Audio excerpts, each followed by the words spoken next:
Bonjour, l'objet de cette leçon est d'expliquer quelles sont les spécificités d'une comptabilité informatisée.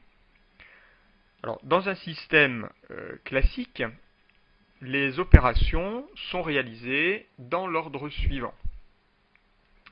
Tout d'abord, elles sont enregistrées dans un seul livre-journal que l'on appelle le journal général. Ensuite, les écritures sont reportées dans un seul grand livre que l'on appelle le grand livre général. Puis vient l'élaboration de la balance, que l'on appelle la balance générale, et enfin sont élaborés les documents de synthèse, à savoir le bilan, le compte de résultat et l'annexe au compte. Alors, ce système peut devenir très vite inefficace lorsque les opérations comptables se multiplient du fait d'un seul support pour toutes les opérations de l'entreprise. C'est pourquoi un autre système d'organisation plus complet a été créé que l'on appelle le système centralisateur qui permet la division du travail comptable. C'est ce système centralisateur qui est adopté sur les comptabilités informatisées et que nous allons présenter dans ces grandes lignes. Première caractéristique de ce système centralisateur, il s'agit de la division du journal en journaux auxiliaires ou journaux divisionnaires. Le plan comptable nous dit que le livre-journal et le grand livre sont détaillés en autant de journaux auxiliaires et de livres auxiliaires que l'importance et les besoins de l'entité l'exigent. La division du journal consiste à utiliser plusieurs journaux spécialisés dans lesquels seront traités des types d'opérations similaires. Le plus souvent, les entreprises utilisent les journaux suivants. Donc, tout d'abord, le journal des achats permet d'enregistrer toutes les factures reçues, c'est-à-dire les achats de biens ou de services. Dans le journal des ventes sont enregistrées toutes les factures envoyées, correspondant donc à des ventes de biens ou de services. Le journal de banque, quant à lui, est destiné à enregistrer tous les paiements par chèque, carte ou virement bancaire, reçus ou émis. Le journal de caisse, bien évidemment, enregistre tous les paiements en espèces, reçus ou versés. Et le journal des opérations diverses est là pour enregistrer toutes les opérations qui ne concernent pas un autre journal. Bien évidemment, la liste de ces journaux peut changer selon les entreprises, mais elle contient toujours un journal des opérations diverses dans lequel sont enregistrées les opérations qui ne concernent pas les autres journaux. La mise en place de ces journaux auxiliaires facilite la division du travail dans les grandes entreprises, puisque la saisie des écritures pourra alors être répartie entre plusieurs salariés. Bien évidemment, tout comme le journal général, les journaux auxiliaires enregistrent des écritures équilibrées. Que se passe-t-il lorsqu'une opération va concerner plusieurs journaux auxiliaires ?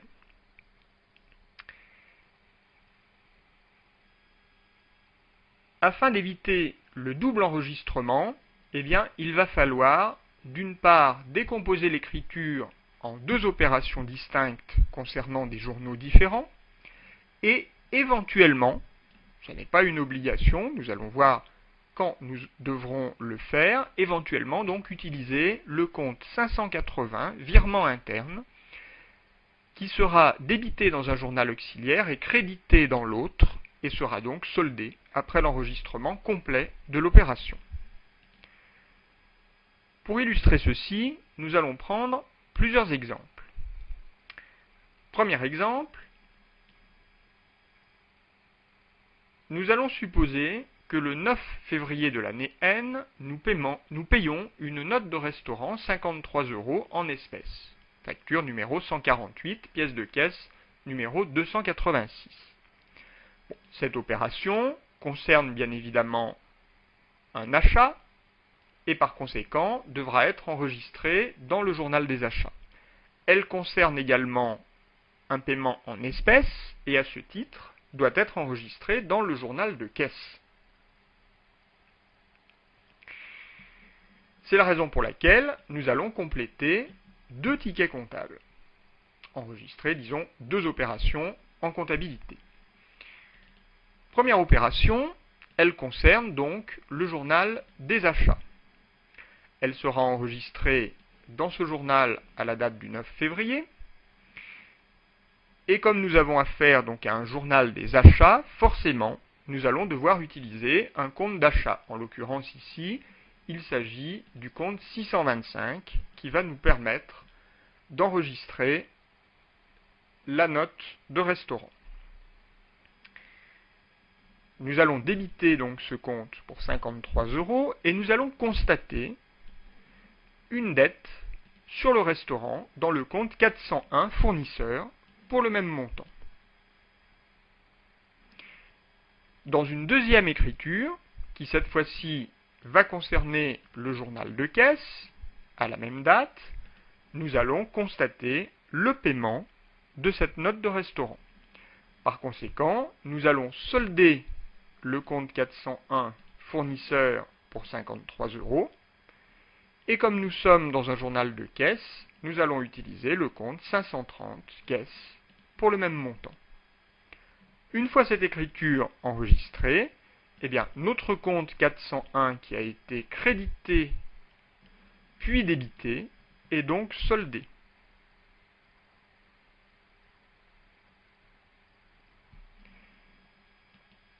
Deuxième exemple, nous allons supposer cette fois-ci que le 10 février de l'année N, nous vendons des marchandises à un client qui paye comptant.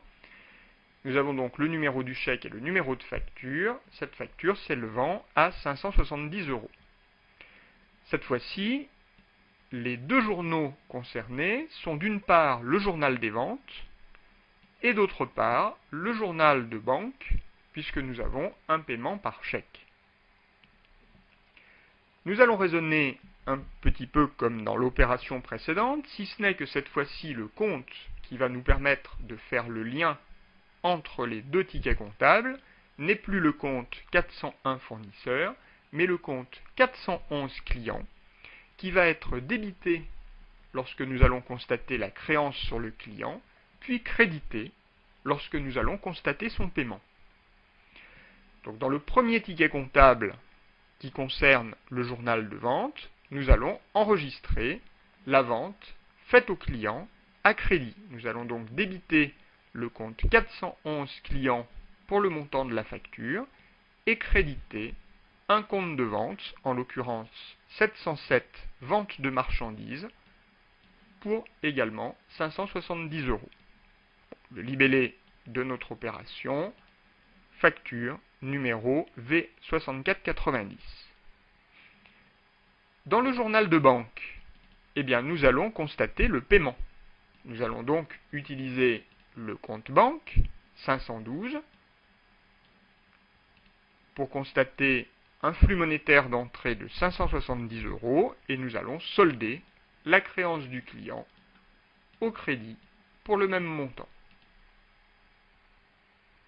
Par conséquent, une fois l'opération enregistrée, le compte client est donc soldé puisqu'il a été débité de 570 € puis crédité du même montant.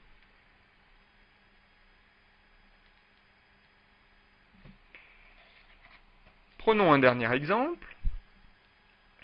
Nous allons supposer cette fois-ci que le 11 février, nous retirons 100 € de la banque pour alimenter la caisse. Cette fois-ci, les deux journaux concernés sont le journal de banque et le journal de caisse.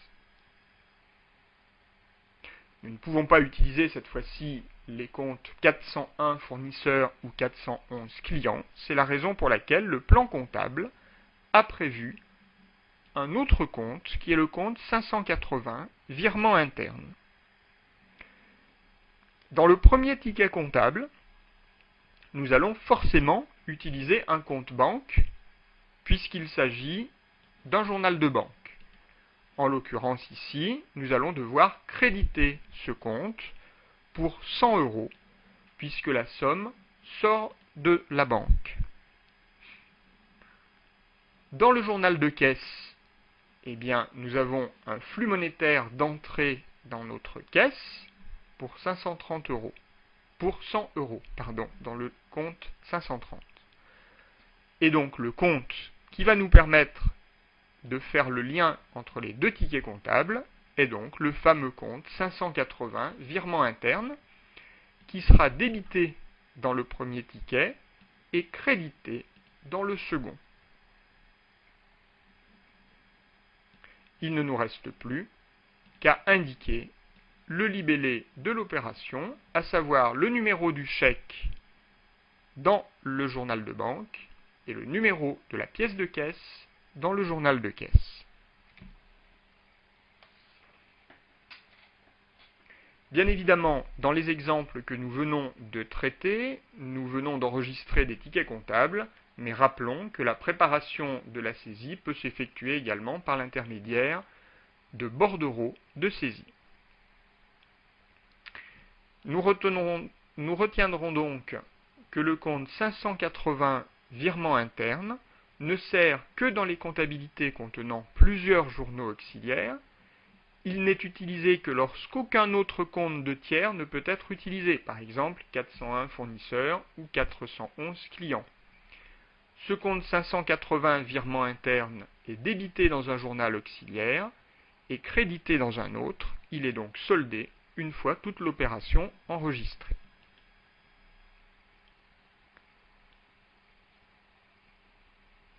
Comment va s'effectuer concrètement l'enregistrement des opérations avec le logiciel comptable? Eh bien, la saisie des bordereaux de saisie ou des tickets comptables s'effectue dans des documents que l'on appelle des brouillards. L'entreprise utilise un brouillard différent pour chacun des journaux divisionnaires qu'elle a créés. Nous aurons donc, par exemple, un brouillard de banque, un brouillard de caisse, un brouillard d'achat, un brouillard de vente, etc. Les écritures saisies dans les brouillards sont provisoires et sont transférées au journal au moment de la clôture. Au moins une fois par an, l'entreprise réalisera une clôture périodique. Les écritures provisoires enregistrées dans les brouillards sont alors transférées dans les journaux correspondants et deviennent alors des écritures définitives.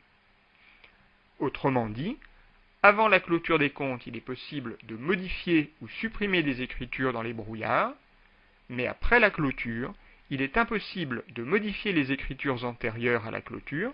Il faudra alors les contrepasser, c'est-à-dire les passer à l'envers pour les annuler. Les brouillards sont en quelque sorte des brouillons des écritures qui peuvent donc être modifiés jusqu'à la clôture des comptes.